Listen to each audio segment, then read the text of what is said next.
आणि एक मोठी बातमी अकोल्यातनं समोर येते। अकोल्यातील मनसे कार्यकर्ता जय मालोकर मृत्यू प्रकरणाला आता एक वेगळं वळण लागलंय। जय मालोकरचा मृत्यू मारहाणीमुळे झाल्याचं पोस्टमार्टम अहवालातनं समोर आलंय।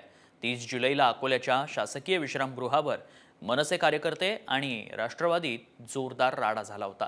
त्यानंतर मनसेच्या जय मालोकरचा मृत्यू हृदयविकारानं झाल्याचा दावा करण्यात आला। मात्र आता पोस्टमार्टम रिपोर्टमध्ये धक्कादायक माहिती समोर आली आहे।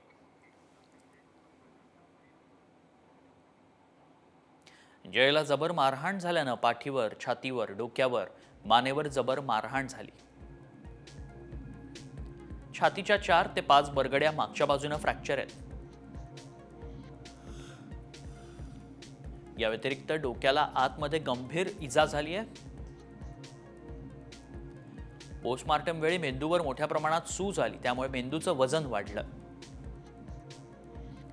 मानेवर जबर मारहाणीमुळे मज्जातंतूंना गंभीर इजा झाली। या सर्व गोष्टींमुळे न्यूरोजेनिक शॉकमुळे जयचा मृत्यू झाला।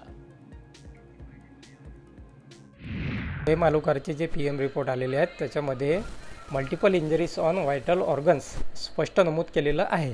ह्या ज्या इंजरीज त्याला झालेल्या आहेत ज्याच्यामुळे त्याची डेथ झाली आहे, हार्ट अटॅकने त्याची डेथ झाली नाही, याची चौकशी उच्च पद्धतीने करण्यात यावी, बस एवढीच मागणी आहे। आणि सोबतच आम्हाला पोलीस संरक्षण देण्याची कृपा करावी।